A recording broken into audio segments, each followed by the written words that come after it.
उनको ऐसा लग रहा है वो किसी शमशान घाट में है। व्यक्ति चलते हुए दिख रहे हैं पर उनको लग रहा है सब मरे हुए हैं, किसी में जान ही नहीं है। अब वो घर पहुंचते हैं, घर पहुंच के आवाज लगाते हैं, नंद बाबा, ओ नंदराय जी। एक आवाज आती है, कौन? मैं कृष्ण, मैं उद्धव हूं, कृष्ण का मित्र, संदेश लेकर आया हूं।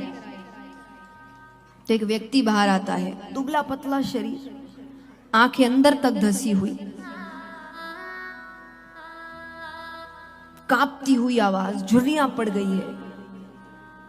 वो कहे, कहो मैं नंदराय हूं। भगवान ने सबका हुलिया बताया था कि कौन कैसा दिखता है। नंद बाबा उस हुलिये से बिल्कुल मेल ही नहीं खा रहे। वो प्रणाम करते हैं, बाबा माफ करना, मैंने आपको पहचाना नहीं, आप बहुत बदल गए हैं।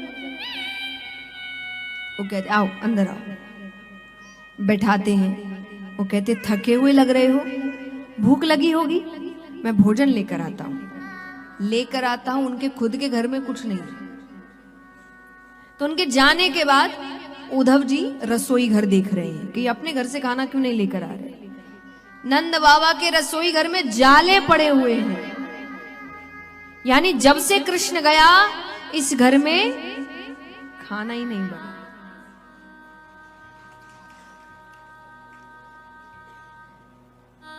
भोजन कराते हैं। भोजन के बाद नंद बाबा बात करने ही वाले हैं कि कमरे से यशोदा मैया आती है।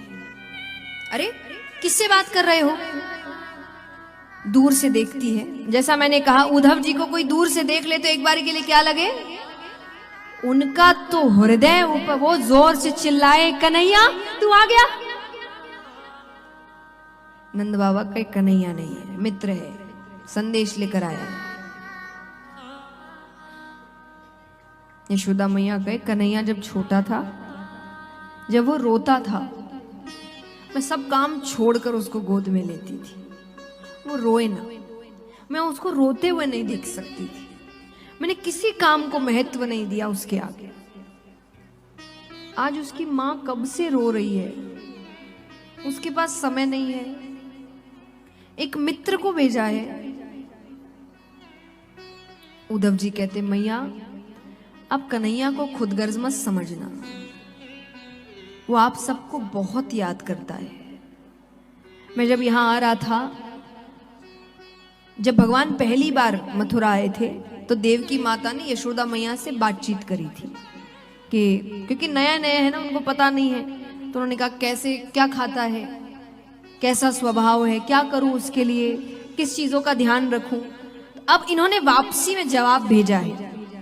तो उन्होंने कहा कि देवकी माता ने कहा कि जाकर कहना, यशोदा धन्य है तेरे लालन पालन को, पर तूने कहा था तेरा बेटा बहुत चंचल है, घर में पैर नहीं रखता, दिन भर बाहर घूमता रहता है। यहां वो घर से बाहर पैर नहीं रखता। चंचलता तो दूर, मैंने ठीक से कृष्ण को मुस्कुराते हुए नहीं देखा कि ये खुलकर हंसता कैसे है। तुमने कहा था तुम्हारा बेटा खाने पीने का बहुत शौकीन है, तुम 8 बार भोजन कराती हो उसको दिन में। यहां मैंने एक दिन उसके लिए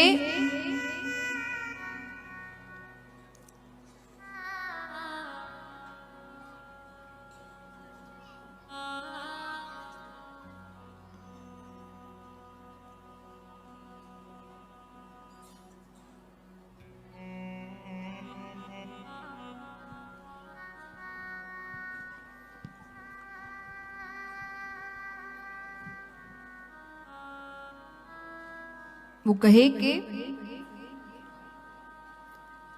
तुम 8 बार भोजन कराती हो उसको। यहां मैंने एक दिन उसके लिए गौरस से बनी एक मिठाई बनाई। जो कन्हैया थाली को हाथ जोड़कर बैठता था, उस दिन थाली छोड़कर चला गया। जाकर कमरे में उद्धव जी से कह रहे हैं भगवान के, उद्धव देवकी माता से कहना कि मेरे लिए गौरस से बनी कोई चीज ना बनाए। मुझे मेरी यशोदा मैया की याद आती है, मुझे मेरे ब्रज की याद आती है। वो बनाती थी मेरे लिए।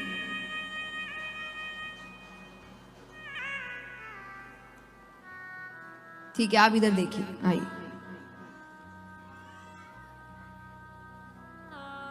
और विचार करिए कि वो है जो सुन नहीं पा रहे हैं।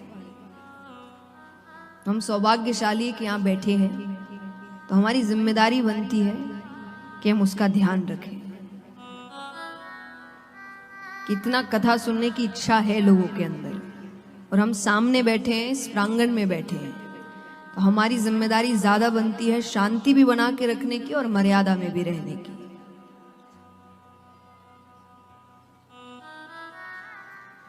तो यहां पर यशोदा मैया, उद्धव जी बता रहे, वो इससे ज्यादा सुन ही नहीं पाई, बेहोश हो गई।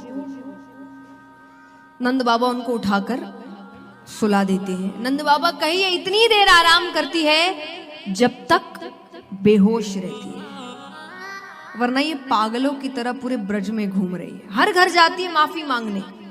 उद्धव जी कहे माफी क्यों मांगने? नंद बाबा कहे वो क्या है ना, हमारा बेटा थोड़ी चोरियां करता था, तो इसको आज भी लगता है वो किसी के घर चोरी करने गया था और उसने उसको